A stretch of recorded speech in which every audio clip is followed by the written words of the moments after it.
That I thought I would read this little piece that I actually put up on my Facebook page, and a lot of people say, oh, this is one of the best things you ever wrote. Go figure. And it's called Tales from the Road. Between October and December, I went to 47 different cities on a book tour, and so this is one of the stops that I'm writing about. I am riding toward number 43 of my 47 stop book tour. My driver, or fan, drops me off in front of the store. It's the grand opening of this suburban Illinois Costco. Because of traffic, I'm 10 minutes late and full of apologies, but none of the front door greeters know what I'm talking about. Book signing? A manager says. No, I don't think we do those, but maybe if you write to the company. Several people with clipboards approach. Each tries to sign me up for a Costco membership. Declining, I ask for directions to the men's room and the book department. I have my priorities after all, and at 63, peeing is first. One of 3 employees knows where the bathrooms are located. Nobody knows where they keep the books. The restrooms are sparkling clean, brand new. I flush, wash, put my hands under those dryers that sound like they're powered by an airplane engine, those types, those new ones. And then I wander the store. It is approximately the size of Delaware. 15 minutes later, I find the books. We Are Water is stacked in piles roughly the same cubic footage as one of those pre-assembled backyard sheds that they sell. Next to my book is Bill O'Reilly's book, Killing Jesus. And if my cubic footage is a shed, his is a 3-car garage. I sit on the chair, and it is so low that I can there's a table with Sharpie pens on it, a poster of me on an easel, and a chair. I sit on the chair, and it is so low that I can rest my nostrils on the tabletop. I grab 8 copies of Killing Jesus, stack them on the seat, and I sit back down. Much better. People stream by, confused or wary as they stare at me. Have I sprouted a horn or a melon-sized goiter? Has a ferret climbed on top of my head? Well, think positive, I tell myself. You've run out of toothpaste. You can use the GPS on your phone, find the health and beauty department, and buy some before you leave. A young manager stops by and he asks me if he can get me anything. How about some book enthusiasts, I think. But what I say is, some water, please? He says he'll be right back with the water. Whoops, excuse me, O'Reilly. 20 minutes in, my first customer approaches the table. A little girl about 6. How much are these? She asks, pointing to the Sharpies. When I tell her they're not for sale, she blinks back her tears and then wanders away toward her mother in fleece wear. A couple stops. They look Middle Eastern. They may be Islamic. The wife is wearing a headscarf. The husband asks what my book is about. Well, it's partly about a wife who leaves her husband for a woman, I say. The husband frowns, takes his wife by the arm, and rushes her away. I chase after them, calling, well, it's also about a flood. They round the snow tire aisle, never to be seen again. And then 2 women arrive who have actually driven to the store to meet me and get their books signed. Wow, we thought there'd be a line, one of them says. Yeah, no line, I shrug. I sign, I pose for pictures with them, we chat. They say they're looking forward to reading the novel. I glance at my watch. I have about 2 more hours to go. Well, would you like me to read you the first chapter? I ask them. Or maybe the first 5 or 6? One of the women seems interested, but the other says she has to go home and start thawing out her turkey. It's only Monday. Thanksgiving is Thursday. Why has she broken into a run? A husband and wife have an argument right in front of my table. Here's the dialogue. Wife: can you wait 2 seconds? I want to finish reading his book jacket. Husband: yeah, and I want those free mini meatballs they're giving away down the aisle. And if they run out before we get there, you're going to go home and make me some goddamn meatballs. And then a nerdy-looking boy with glasses and a faux hawk, aged 10 or 11, asks me if I wrote all those, pointing to the hundreds of copies of We Are Water. Every damn one of them, I say. He tells me he hates reading. I tell him his haircut looks kind of stupid. And that they're giving away free meatballs 2 aisles over. He says he hates meatball and Game Boys, I say. Oh my God, oh my God, oh my God. You're like my favorite author of all time. An alternative-looking young woman says, this apparently has nothing to do with a book purchase. I do honor her request and sign her hand. For the last 25 minutes of my assigned time, I converse with a guy who says he's a police detective who always wanted to be a writer. You're living my dream, he says. I want to tell them that on book tour, I ran out of underwear and clean socks 2 days ago, and that I had to eat M&Ms out of the hotel vending machine for dinner the night before, and that he is living my dream to be able to leave this goddamn Costco and go home. Well, I never get my water. I find the toothpaste aisle, but I don't really think that I need a 30-pack. Exiting, I am asked by a half a dozen more people if I want to sign up for a Costco membership. Outside, it's snowing, freezing cold. I have forgotten my scarf inside, but I'm afraid I will never be able to find the book section again if I go back. Irfan drives up. I get in the car. Well, how was it? He says. Great, I say. They were giving away meatballs. And Sharpies. Here, have one. It's on me. Well, thank you.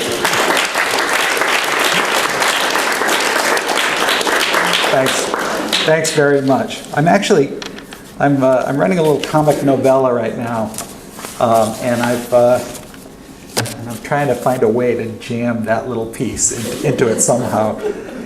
Anyway, last September, I flew out to Seattle, Washington, for the premiere of the Book It Repertory Theater's adaptation of my first novel, She's Come Undone. And as I sat there in that darkened theater, watching and listening to characters come alive on stage, I mean, characters who had once upon a time only lived inside my head, and then for 21 years had lived between book covers, well, I kind of marveled at how bizarre and wonderful my life has been. Or as the Grateful Dead once put it, what a long, strange trip it's been. Now, I may not be dead, but I am grateful to every one of you and all of my readers over the years who have supported my work and found it worth their while. And thank you so much for coming out on a cold afternoon here. You honor and humble me by your presence, and I am grateful. Now, We Are Water is my fifth novel. It's a story about racism and family tragedy and the evolution of social mores and how and why visual artists do what they do and whether or not the creative process is a form of temporary madness. In some ways, this story is very different from its older siblings, my other books. For one thing, it's told in 8 different voices. 4 of them are female, 4 of them are male. But although my approach was different this time, my goal was really pretty much the same as it was in those earlier stories. And that goal is to go and search for the unme, the other, and to explore not only the ways in which we're all different from each other, but also what binds us together and makes us one.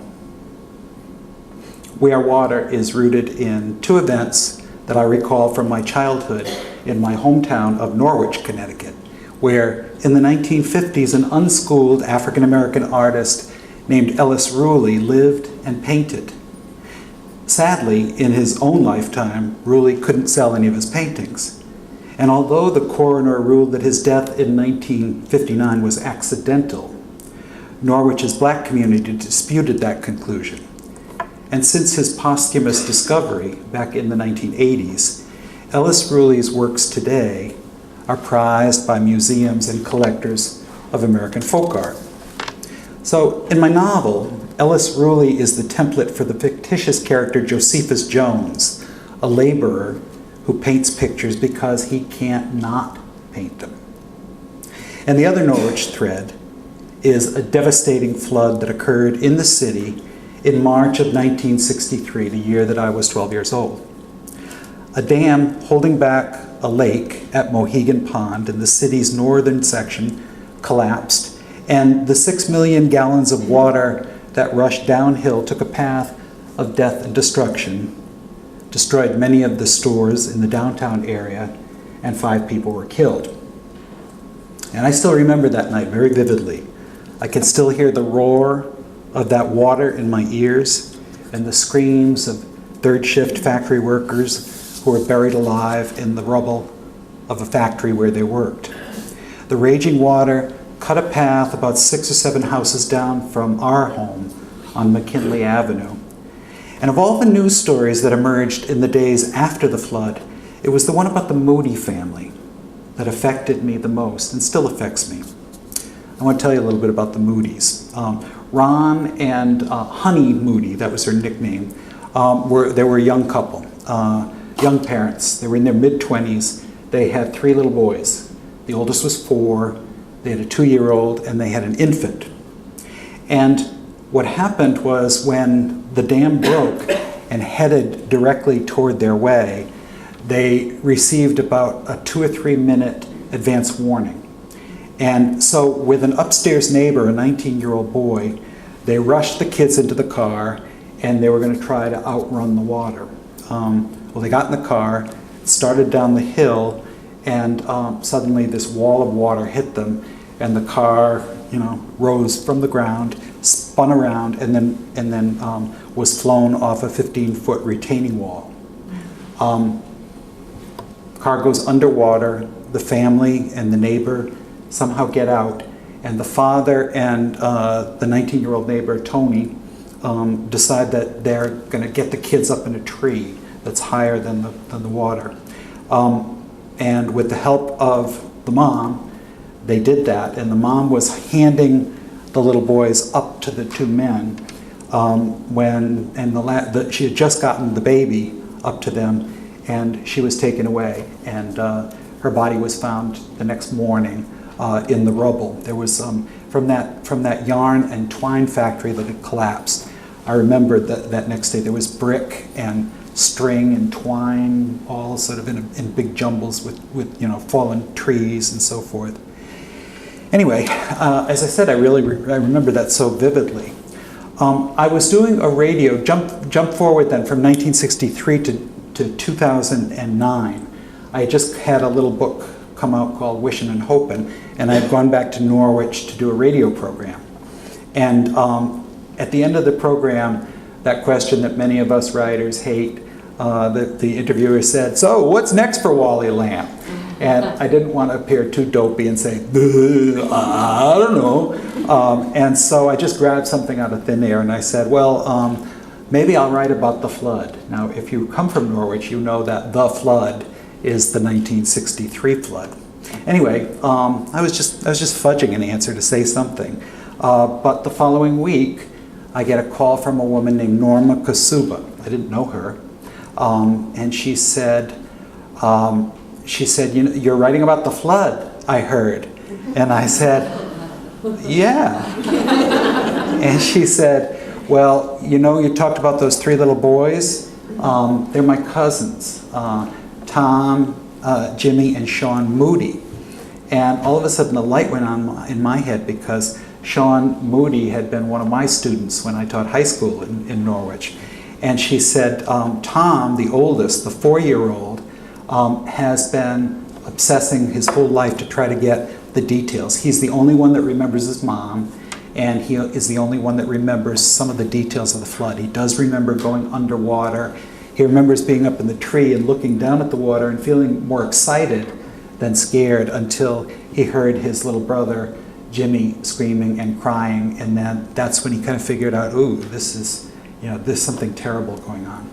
Anyway, I met the guys. I flew Tom up from Texas, and he and his brothers, and Tony Orsini, who is now in his 70s, that upstairs neighbor, we walked the flood path from the dam, which is now highly fortified, down to the place where their mother was found. And then in one of the most moving moments of my life, Tony and Tom. Tom is an engineer, so he had statistics and details and so forth. And Tony had his memory. He was the only adult there, and they figured out which one was the tree that the three boys had been rescued from. And I tell you, that was a day that I will never forget. Anyway, in constructing my novel, I used the Moody family story and the Ellis Ruley story as two distinct and different poles, almost like electrodes, if you will. And I set them up, and the fiction began to arc and crackle between those two. They really had nothing to do with one another until I started making them have something to do with one another. And that's when the story lifted off from the facts to become its own thing. So I'd like to share an excerpt with you, speaking in the voice of a character named Kent Kelly. He's not a main character in the story, but he narrates one of the plot's major events. And his actions, both good and bad, become central to the life of one of the book's central characters. Kent is sent, just prior to this excerpt I'm going to read, he's sent to his Uncle Chick's house. He's trouble. He's 16 years old. His mother can't handle him. His father has left the family. And so his mom sends him to her brother's house so that he can have a male influence and maybe be straightened out. Now, there is a 4-year-old girl in this excerpt. Her name is Annie. And as an adult, she becomes one of the main characters of We Are Water. So here goes. This is in the voice of that troubled cousin, Kent, who lives with the O'Day family. Tuesday, March 5th, 1963. I try not to even think about that night, but sometimes I can't help it. A nightmare will take me back there. Something during the day will trigger the memory. The other morning, when I got out of work, the van driving us back to the group home passed by some public works guys. They were out early, flushing the hydrants, and bam! The sight and the sound of that gushing water brought me right back to my aunt and uncle's downstairs apartment on that March night, the worst night of my life. Aunt Sunny had just given the baby a bottle, and she had gotten her to sleep. Finally, she said, and when she walked out of Annie and Gracie's room, she's been cranky all day. She went over to the window and looked out at the rain. It had been coming down for 2 days straight. Walking home from school that afternoon, I had gotten soaked to the skin. Uncle Chick and I were parked on the couch, watching The Untouchables. Turning to face her husband, Aunt Sunny said that she was worried about Donald, their son, my goody-goody cousin. His indoor track team had had an away meet at Hartford Public, but she had expected that they would be home before this. Uncle Chick told her to relax, that the bus driver was probably just taking it slow because of the wet roads. "Hey, you look beat, Sonny," he said. "Go to bed. I'll stay up and wait for him." She nodded, kissed him, bent down and gave me a peck on the cheek. Usually it was Uncle Chick who went to bed first, but Aunt Sunny was the night owl like me. Leaving the living room, she was stopped by a blast of Tommy gun fire. On the TV, Elliot Ness's men were riddling Mad Dog Cole's thugs with bullets. Sunny said she didn't know why we wanted to watch this stuff. "Hey, what can we say?" Uncle Chick said. "We're guys." "Well, good night, you two," she said, shaking her head. Uncle Chick was drinking Rheingold's, which he usually did at night when he watched TV. There were 2 empties on the coffee table, and he was working on his third. When a commercial came on, he got up to take a piss, and as soon as he was out of sight, I picked up his beer, snuck a few quick swigs, and then placed it back where the wet ring was. Put my feet up on the coffee table, my hands behind my head. Donald could stay away all night as far as I was concerned. When Uncle Chick came back, he said, "Hey, numbnuts, how many times have I told you not to put your shoes up on the furniture?" "About as many times as Aunt Sunny's told you to use a coaster," I said. He picked up a pillow and beamed me off the head with it. And I was just about to fire it back at him when something caught my eye. It was a light of some kind moving past the front window. And then there was this pounding at the front door. And somebody yelled, and Uncle Chick said, "What the hell?" He jumped up and he ran to open it. Whoever was out there was talking loud and excited, but I could only make part of it out. Damp, flood, leave now? Uncle Chick ran past me on the way to his and Aunt Sunny's room. "Get Annie," he ordered me. "Wrap Annie in a blanket and get her in the car." As I ran into Annie's and Gracie's room, I heard Aunt Sunny's panicked voice. "Is it Donald? Did something happen to Donald?" When I picked her up, Annie started whimpering. She was still half asleep. It's okay, I kept saying. Leaving her room, I almost collided with Uncle Chick, who was going in to get Gracie. "What did I tell you, Kent? Come on, get her in the goddamn car." Okay, I said, Jesus. When I got outside, the wind was blowing and the rain was hitting me in the face. Old Mr. and Mrs. Dugas, next door neighbors, were hurrying toward their Studebaker. The water rushing through the street was up to my ankles. Annie wanted to know where her mommy was, and I said, "She's coming, she'll be right out." From the back seat, I watched them running toward us. Uncle Chick was holding the baby, wrapped up in a blanket like Annie. Aunt Sunny was behind him, struggling to get into her winter coat. The neighbor across the street called to Chick from his upstairs porch to ask what was going on. "Dam broke up at Wequanic Pond," he shouted. "The water's coming this way." Uncle Chick started the Mercury, hunched forward, and began gunning it down the hill. Aunt Sunny was up front next to him, clutching the baby. When we caught up to the Dugas' car, Uncle Chick laid on the horn. "Come on, move it," he shouted, but instead their brake light went on. He drove up onto the sidewalk and tried to pass them, but there wasn't enough room. "Get going or get the hell out of the way," he shouted. He gave the horn another couple of blasts. "Chick, I'm scared," Aunt Sunny said. Annie was crying now, the baby too. Uncle Chick ordered Aunt Sunny and me to open our windows because the front windshield was starting to fog up. And then the Mercury stalled. And while Uncle Chick was starting it up again, the Dugas' car disappeared around the curve in the road. The engine caught and the Merc shot forward again, but just as we reached the turn, we were hit from the back by a wall of water. The tires left the road and the car started bobbing around, moving every which way instead of straight ahead, no matter which way Uncle Chick turned the wheel. When I looked out the window, some big gray thing whizzed past us. I saw a tree topple over. I remember feeling scared, but excited too, like we were on some thrilling, out-of-control carnival ride or something. And then something smashed into the back of the car, sent Annie and me flying to the floor and propelling the Merc in a crazy spin. As I scrambled to get up back onto our seats, Aunt Sunny screamed, and I looked out the front windshield and recognized the drop-off we were heading toward, that retaining wall. It was a good 15 feet high. The Merc dropped nose down, and we went underwater. The roaring in my ears stopped, and everything turned from gray to black. When I pulled myself and then Annie to the surface, I saw that the car had landed vertically, its nose underwater, its back bumper above it. It had somehow come to a stop that way, and I saw also that the station wagon's way back was about 2 feet above the water. Remembering that Uncle Chick's toolbox was back there, I lifted myself over the seat back and pulled Annie up too. Holding her in one arm, I groped around in the cold black water, feeling around the spilled tools until my hand located my uncle's ball-peen hammer. I grabbed it and used it to smash out the back window. And when I looked back, I saw that Uncle Chick, Aunt Sunny, and the baby had made it up to the surface too. Aunt Sunny was coughing and spitting out water, holding Gracie one-handed above her head. Uncle Chick was wild-eyed.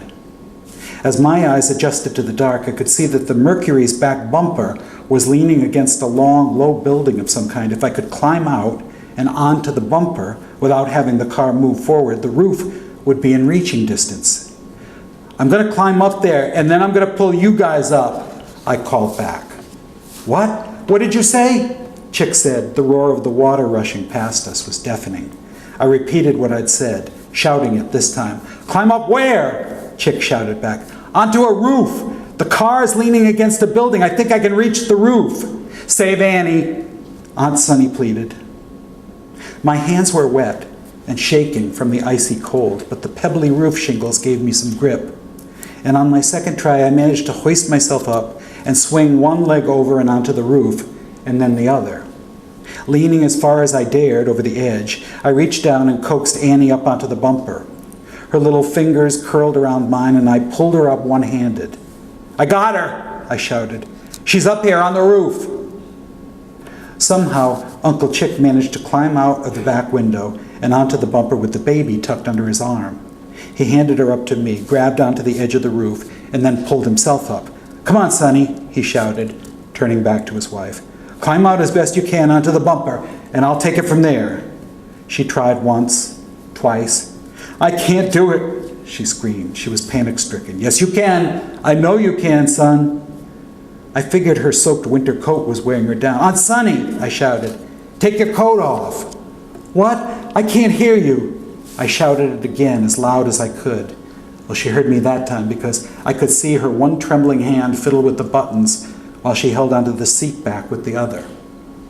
One-handed, she somehow struggled the coat off of her shoulders and pulled the sleeves from her arms, and the coat fell away. Lighter now, she managed to get herself halfway out of the back window, but she was still halfway inside as well. Between her outstretched arm and Uncle Chick's, there was 1.5 feet of space. "Kent, I'm going further over the edge," Uncle Chick said. "Hold on to my ankles, and when I say pull, you pull with all your motherfucking might." I nodded. "Annie, here," I said, turning to her. "Hold your sister." She shook her head and said she was only allowed to hold Gracie when she was sitting on the couch. "Come on," I said, "this is different." I held the baby out to her, and she took her, bucking and crying, in her arms. I knelt behind Uncle Chick and I grabbed onto his ankles. "Okay," I said, "but what if I didn't have the strength to do it? What if all 3 of us got pulled back into the black water?" A thought flashed in my mind. God, I wish Donald was here. We need Donald. "Okay, I got a hold of her," Uncle Chick shouted. "Now pull!" With my elbows and knees digging into the gritty shingles, I strained and pulled as hard as I could, managing to move myself backward, but only a couple of inches. "Pull, goddammit, pull!" Uncle Chick screamed. I clenched my teeth, grunted, gained another several inches. "That's it! Come on, keep going, pull!" My arms felt like they would come right out of the sockets, but when I pulled again, we gained another 5 or 6 inches, and Aunt Sonny's head came into view. We were doing it. We were doing it. "Pull, Kent! Pull!"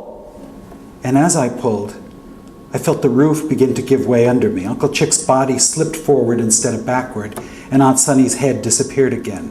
"The roof's caving in!" I screamed. "Then let go!" Chick screamed. "Save the girls, Kent! Save my kids!" On my hands and knees, I watched him slip over the side. The sound of the roaring water faded away again. I must have gone deaf for a few seconds, because when I looked over at Annie, she was screaming, but there wasn't any sound. Afraid that the roof would cave in altogether, I crawled over to her, hugging her body tight against mine. And then I remembered the baby. "Where's Gracie?" I said. My hearing had returned. "She was slippery," she sobbed. "She wouldn't stop squirming." No, I thought. I scanned the empty roof. Oh no. Oh no. And then I stood and I grabbed onto Annie's hand. "Come on," I said. "We got to get off of this thing before it caves." Spotting a tree growing on the far side of the building, I led her across the roof toward it. I don't remember the particulars of how I got us both up into that tree, but I did. We sat together on one of the bigger limbs, our legs dangling over the side, me with one arm wrapped around Annie's waist, and the other arm holding on for dear life to a branch above us. Oh, poor Annie. She had long since lost the blanket that I'd wrapped her up in, and she was only wearing her cold, wet pajamas. She was shivering like crazy, and though I couldn't hear them, I could see that her teeth were chattering. The shiny black water was racing beneath us, carrying ice and debris, carrying little Gracie to who knew where. What did Gracie weigh, 10 pounds, 12? There was no way in hell she was going to survive. I unzipped my jacket and pulled Annie tight as I could against the side. And then I zipped it up again, figuring my body heat might warm her up a little bit. As best I could, I tried to hold in my sobs so that she wouldn't feel that I was crying about Gracie. As we waited to be found and rescued, I realized that the rain had finally stopped, and that the moon had come out from behind the clouds. Now I saw exactly where we were, and why the Mercury had stopped in that vertical position. After it had pitched itself over the retaining wall, it had landed at the back of the Ford dealership on Franklin Avenue and wedged itself between the long garage that we had climbed on top of and these two huge black oil tanks that sat there kitty-corner against each other in front of the car. There to the right of the tree we were in was McPadden's funeral home, and across the street was Stanley's Market, where I bought my sodas and smokes and stole candy bars.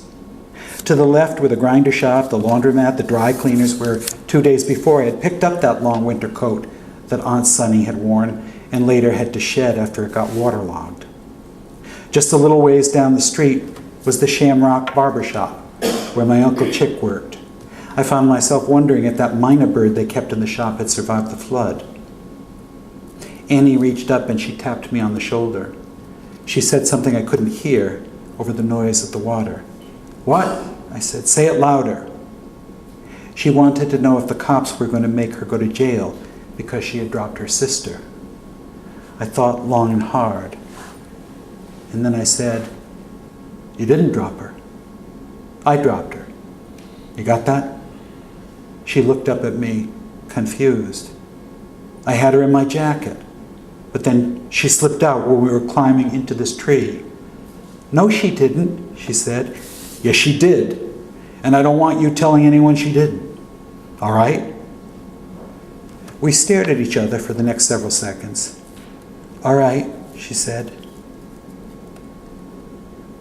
In my whole life, that was the most generous thing I ever did for anyone. Or I don't know. Maybe it was the only generous thing I ever did. "Look," Annie said a few minutes later. When I followed her gaze, I saw Uncle Chick. He was back on the roof of the garage, creeping toward us on his hands and knees. And when he reached the edge, he stood up and leapt, grabbing hold of the tree trunk and then shimmying up and onto a sturdy limb on the other side of ours. He was sobbing and shouting. I couldn't hold her, Ken. The car moved forward, and when our hands went underwater, she slipped away from my grip. Sonny's a strong swimmer, though. She'll be okay. I know she will. But oh God, what? Oh God. He hadn't yet realized that Gracie was not with us. And later, when he did, he rested his head against the tree trunk and began wailing. As the water receded, blocks of ice, smashed cars, and broken tree limbs began to reveal themselves. When we started shouting for help, a guy appeared on the upstairs back porch of the funeral parlor. "I see you," he called. "I'll get help." And a few minutes later, he and two men in rain slickers and hip boots, firemen, I guess they were, came sloshing through the knee-high water toward us. Two of the men were carrying a ladder against their shoulders. They leaned against the tree trunk. One climbed the ladder, got hold of Annie, and climbed down again with the poor kid over his shoulder. Uncle Chick and I climbed down after them. For some reason, there were tangles of twine in the felled tree limbs, and the water was now only up to our shins. As I followed the firemen, I kept stumbling on these loose bricks underfoot. They were all over the place.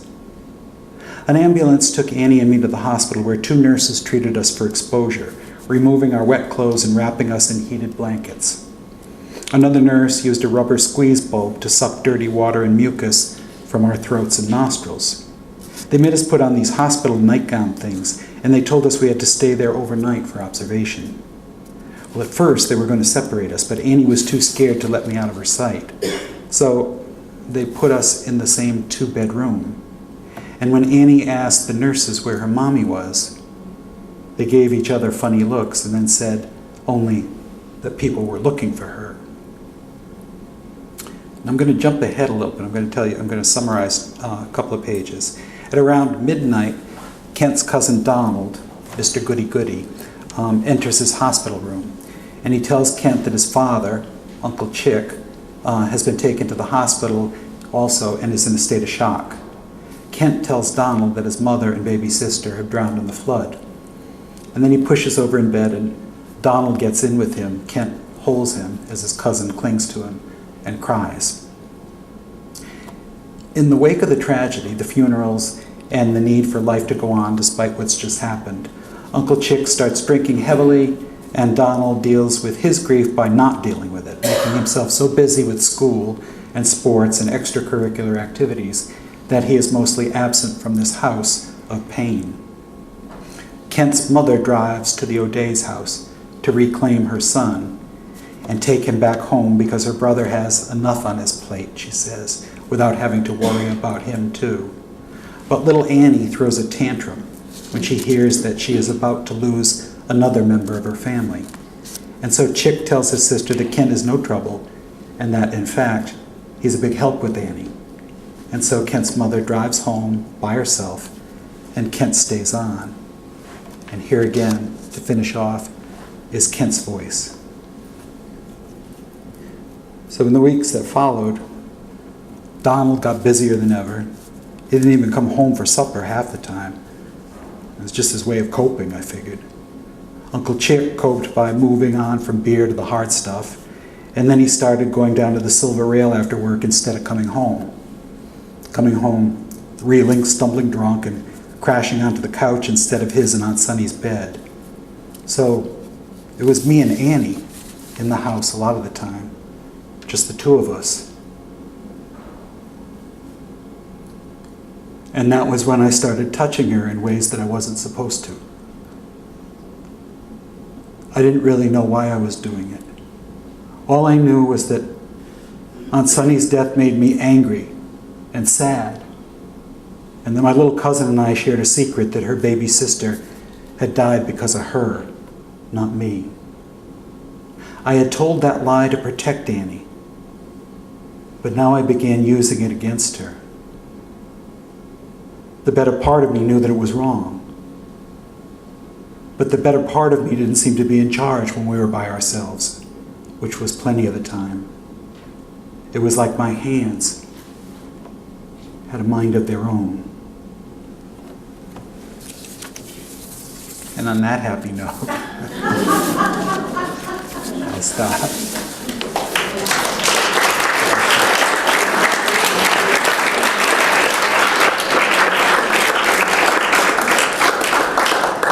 So on a bad writing day, I will sometimes, even though I know better, go upstairs. I write on a computer that is not connected to the internet.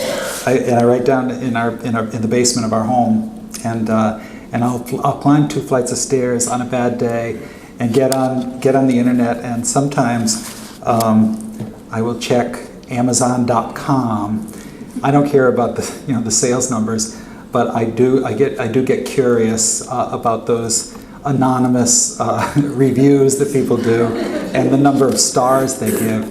And not too long ago, I read one that said it was a 1-star review, and the woman said that she would give it 0 stars if that was an option, because nobody wants to read about a pedophile, and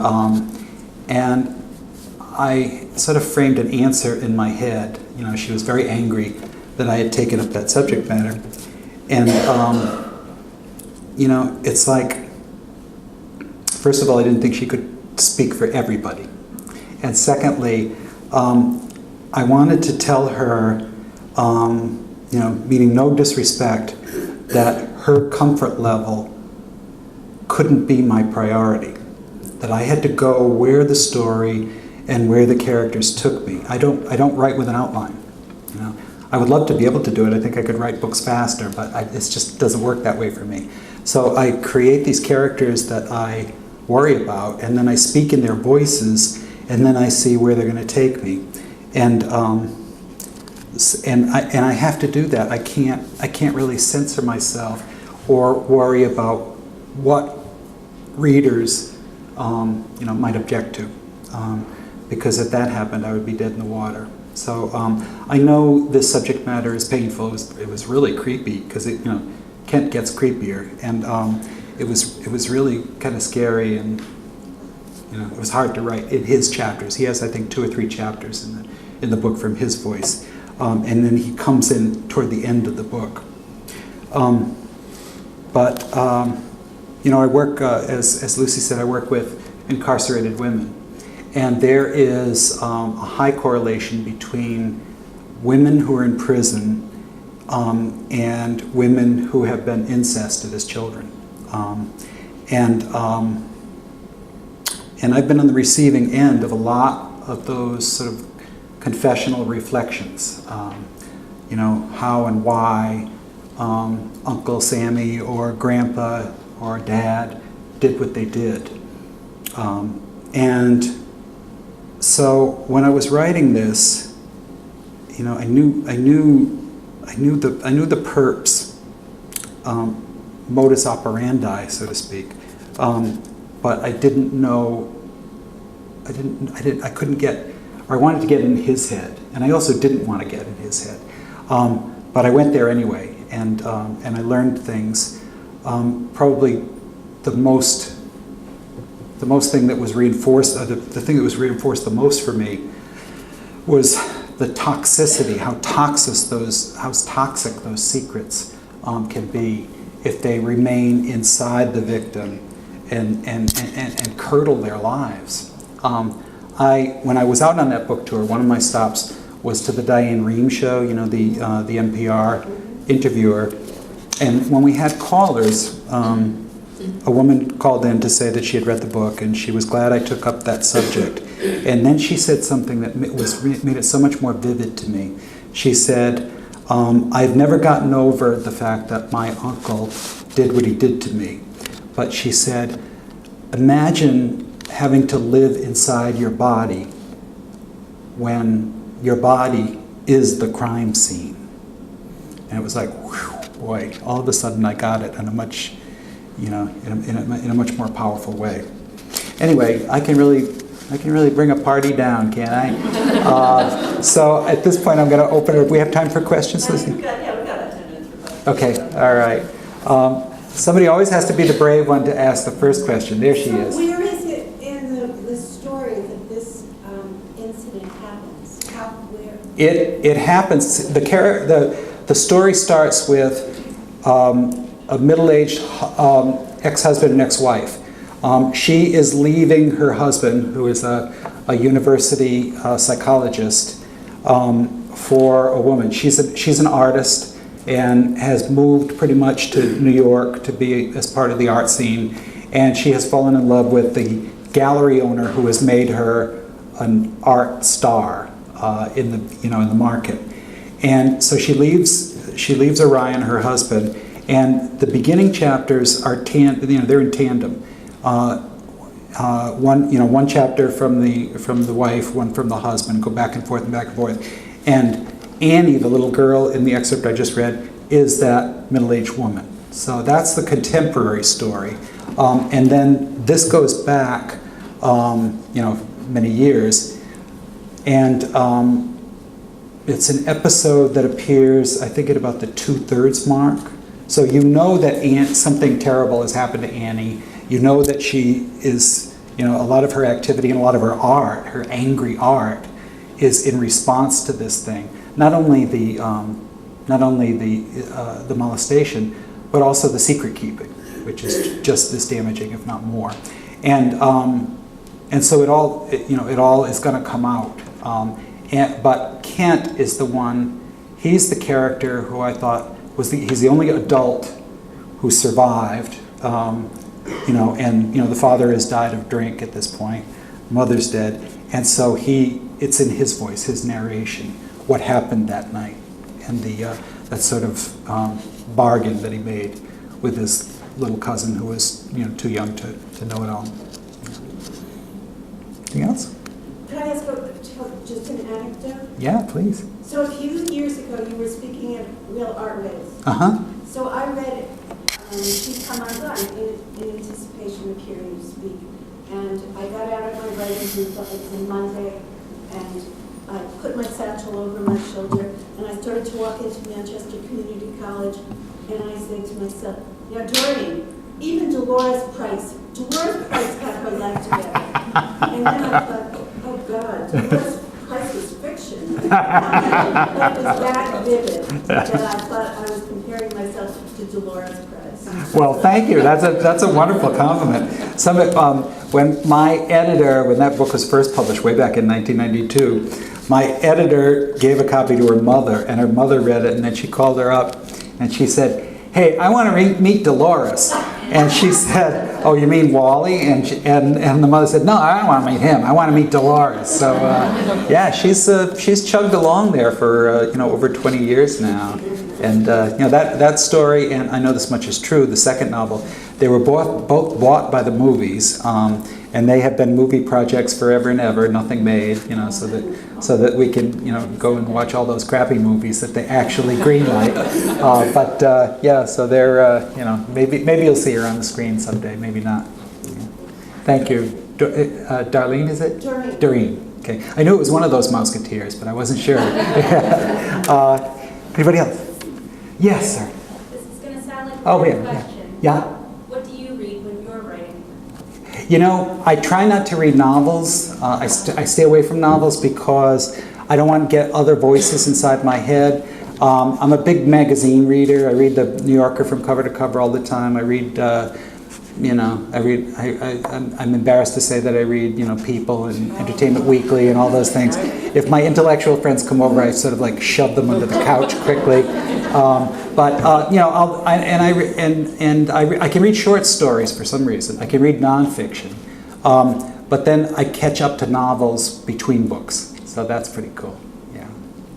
Yeah, when you're deciding on who to sell to a movie group, how do you decide which entity to sell to? I mean, do you have some priorities because they have taken a certain subject matter and brought it into the movie world? What is your... Well, She's Come Undone was sold to Warner Brothers. And I have to correct that. It was sold to Geffen Pictures, David Geffen, and then after that, David Geffen formed DreamWorks with Spielberg and Katzenberg, and so they had to divide up the Geffen properties. And Geffen had some kind of a deal with Warner Brothers, so it landed. She's Come Undone landed with Warner Brothers rather than DreamWorks, and I think that's always been part of the problem. Because Warner Brothers does different kinds of pictures, and so they haven't quite known what to do with this. It's gone through 3 or 4 different screenwriters. I wrote a screenplay when they had almost no money to give anybody. I said, "Oh, okay. At this point, I will write it if there's no money to be had," and so it just sort of lies dormant. There have been people who have, people like Reese Witherspoon. Zach Braff, who was in that Scrubs, I guess it was, that sitcom, and then he wrote and starred in and directed, I think, a wonderful little movie called Garden State, and I thought he would be a good match for it. What happens is these people, the stars and the directors, they have all these projects, all these different irons in the fire, and they talk bullshit a lot, and they we are passionate to do this film, and whenever I hear the word passionate, it's like fingernails scratching down a blackboard. Not that's an old reference.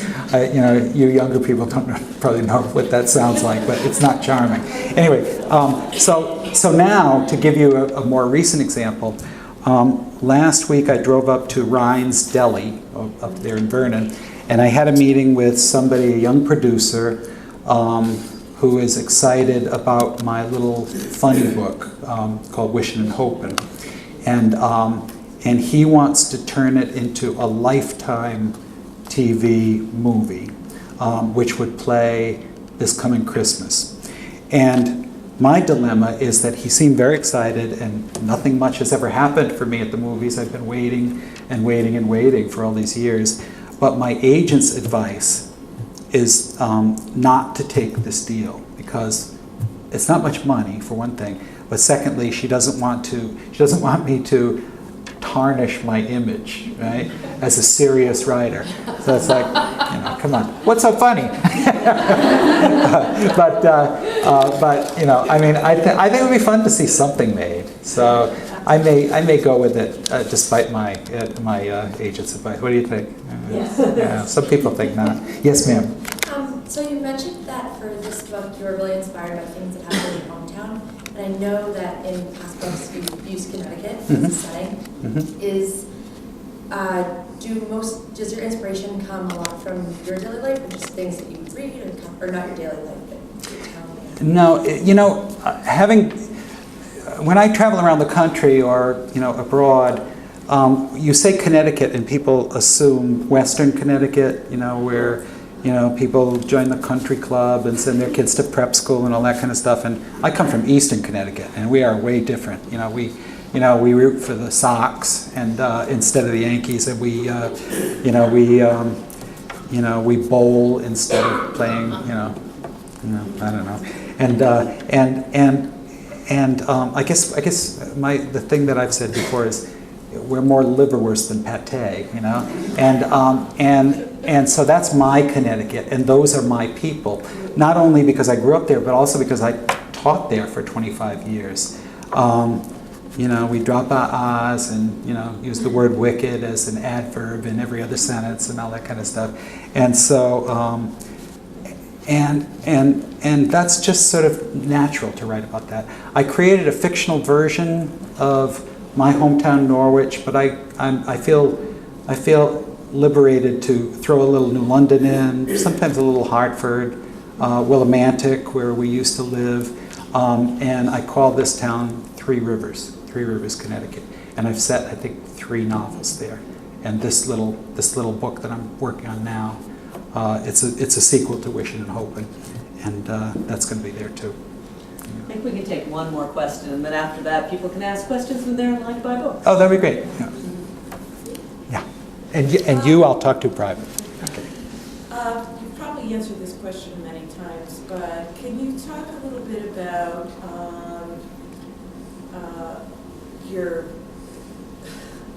how you decided to become the narrator for She's Come Undone, to take on a female narrator, and what that was like for you as you did that? Yeah, and this novel now comes full circle a bit because there are 4 female voices in there, but I never thought I wanted to be a writer, and back in 1981, Memorial Day, my wife and I went to the hospital, and our first son, my wife delivered our first kid, Jared, who is now 32. And I went home to call the relatives and take a quick shower, and somebody who wasn't me started saying a few sentences while I was in the shower, and that turned. I had the impulse. I wasn't even thinking of it as a character because I didn't think I wanted to write fiction, but I had the impulse. I ran naked down the hallway, dripping, and I wrote what that character said, and then I forgot about it. And about a month later, I looked and I was cleaning my desk, and I said, "Oh yeah, I remember that." And I sat down and I start writing what became my first short story, and that's how Dolores came to me too. Same shower, a couple of years later, and this character, female character, said, "Well, the dork just left me, good riddance." And I didn't know who she was or anything, but I kind of liked her because I could tell she was in pain, but she was also self-deprecating, and she was kind of a wise ass, and I liked that. And so I started writing in Dolores's voice. I wrote a lot of her childhood stuff first, and pre-puberty, I don't know how little boys are that different from little girls, before secondary sex characteristics come in. I don't know. But it wasn't that hard to write. And then when she becomes, old enough for sexual stuff, then it became really challenging. And I stopped several times because I didn't know if it was appropriate to do this. Now, that said, I had grown up in a neighborhood of girls. I have 2 older sisters. The only other boy on McKinley Avenue was Vito Signorino, and he used to throw rocks at me. Or in the wintertime, snowballs. And on one memorable day, a rock inside of a snowball. And my mother said to me, I don't want you playing with Vito anymore. And it's like, who the hell wants to play with Vito? I just want to evade him, you know? So that sort of cast me, when I was a kid hanging around in the summertime, it cast me in the role of observer. You know, my sister, we had girl cousins who lived right next door. And my sisters and cousins would be, you know, making up these games of pretend. And usually, you know, they didn't want me to play. But every once in a while, there would be a role. They would cast me in a role, you know. And one time I remember they decided they were playing this. They found some net curtains or something, and they were going to be harem girls. And so they invented this game called Kingy Boy, and I was the titular character in this game. I was Kingy Boy, and so they wrapped a towel around my head, and they made me sit cross-legged on the floor, and they were dancing and undulating around me, and saying, you know, Kingy Boy, you know, all this kind of stuff. And I thought to myself, this is so stupid. But then I got interested as the game was concluding. My sister Gail said, "Don't tell Mom we were playing this." So all of a sudden it got a little bit more interesting. And I didn't tell my mother, but I was 7 years old and I was about to make my first communion. And so I went to confession, and I said, you know, I said to, you know, I'm in the box with Father Ziegler, you know, and I said, you know, bless me, Father, for I have sinned. It has been, 0 weeks since my last confession. Here are my sins. I called my sister a stupid pig, and I told 3 lies, and I played Kingy Boy. And Father Ziegler says, all right, well, for your penance, I want you to say 3 Our Fathers, 3 Hail Marys, and wait a minute, you play what? And so, you know, if you grew up in my household and in my neighborhood, you know, it's not that strange that you would, you know, grow up and write, you know, She's Come Undone. I think that was early training for me. But I did lose my nerve a lot. But I work in writers groups, and it was always the women in the group who would point out whenever I had, you know, false notes. Tell me, you know, oh no, a woman would never think like that. A woman would be, you know, if there was a glass top table, a woman would be worried about how her thighs spread out under the glass, you know, and you know, stuff like that. And so I had lots of opportunity. You know, when people read She's Coming In, they're reading like draft 14 or something like that. So that's how I was able to kind of hopefully you know, tell it realistically.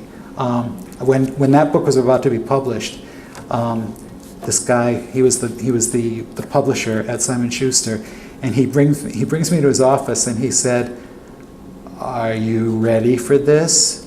And I said, "Ready for what?" And he said, "Well, you know, writing a book in the opposite gender." And I said, "I think I'm ready. Why wouldn't I be ready?" But you know, I think I don't know. I guess if men are from Mars and women are from Venus, I guess I'm an intergalactic traveler. I've just never really seen those big walls between the two sexes. So, That's because you're from Earth. okay. Oh, that's good to know. All right. Well, thank you all. I really appreciate you being here. And you're a great audience. I appreciate that as well.